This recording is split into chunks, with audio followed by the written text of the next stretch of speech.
কলকাতায় বাস থেকে পতাকা খুলে নেওয়ার প্রতিবাদ।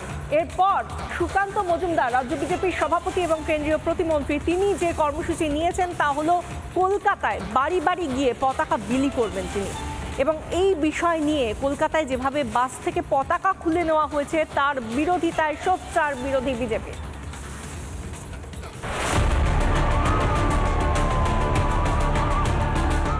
আমি নিজে কলকাতার রাস্তায় কালকে নামবো এবং গেরুয়া পতাকা বিলি করব সনাতনী হিন্দুদেরকে, কারণ হিন্দুদের এই অসম্মান মেনে নেওয়া যায় না।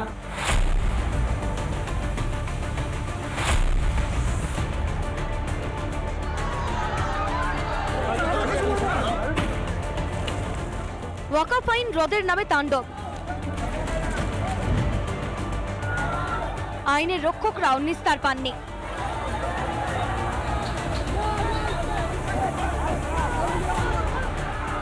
আন্দোলনের নামে রীতিমতো পাগলামি। আইন রদের দাবিতে দিকে দিকে জমায়েত। বৃহস্পতিবার এমনই এক জমায়েতে কলকাতার কয়েকটি রাস্তা প্রায় স্তব্ধ হয়ে যায়। নাকাল হন অফিস ফেরত যাত্রীরা। এসবের মধ্যেই চাঞ্চল্যকর অভিযোগ তোলেন বিরোধী দলনেতা শুভেন্দু অধিকারী। তার দাবি, কলকাতায় বাস থেকে পতাকা খুলতে বাধ্য করা হয়েছে। এই ছবি ঘিরেই মুহূর্তে বিতর্ক দানা বাঁধে। গরম হয়ে ওঠে রাজ্য রাজনীতি। আক্রমণের সুর সপ্তমে তোলে বিজেপি। আজকে বাস থেকে জয় শ্রীরামের পতাকা খুলে নিয়েছে, গেরুয়া পতাকা খুলে নিচ্ছে। কালকে আপনার বাড়ির ভেতরে ঢুকে বলবে মূর্তি পুজো বন্ধ করো, বাড়ির ঠাকুরের আসনে যে মূর্তিগুলো আছে ফেলে দেবে। এই দিন আসছে পশ্চিমবঙ্গে। এখানেই শেষ নয়। বিজেপির তরফে শনিবার কলকাতায় পতাকা বিলির কর্মসূচিও ঘোষণা করা হয়। আমি নিজে কলকাতার রাস্তায় কালকে নামবো এবং গেরুয়া পতাকা বিলি করব সনাতনী হিন্দুদেরকে, কারণ হিন্দুদের এই অসম্মান মেনে নেওয়া যায় না।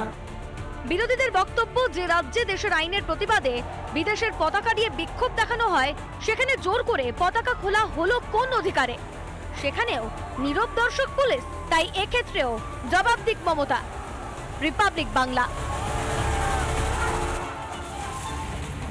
নানা ধরনের কন্টেন্ট দেখার জন্য লাইক করুন, শেয়ার করুন আমাদের ফেসবুক পেজ, সাবস্ক্রাইব করুন আমাদের ইউটিউব চ্যানেল।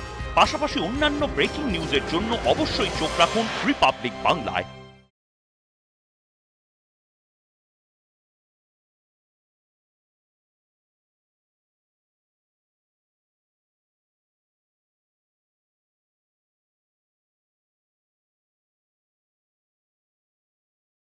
নানা ধরনের কন্টেন্ট দেখার জন্য লাইক করুন, শেয়ার করুন আমাদের ফেসবুক পেজ, সাবস্ক্রাইব করুন আমাদের ইউটিউব চ্যানেল। পাশাপাশি অন্যান্য ব্রেকিং নিউজের জন্য অবশ্যই চোখ রাখুন রিপাবলিক বাংলায়।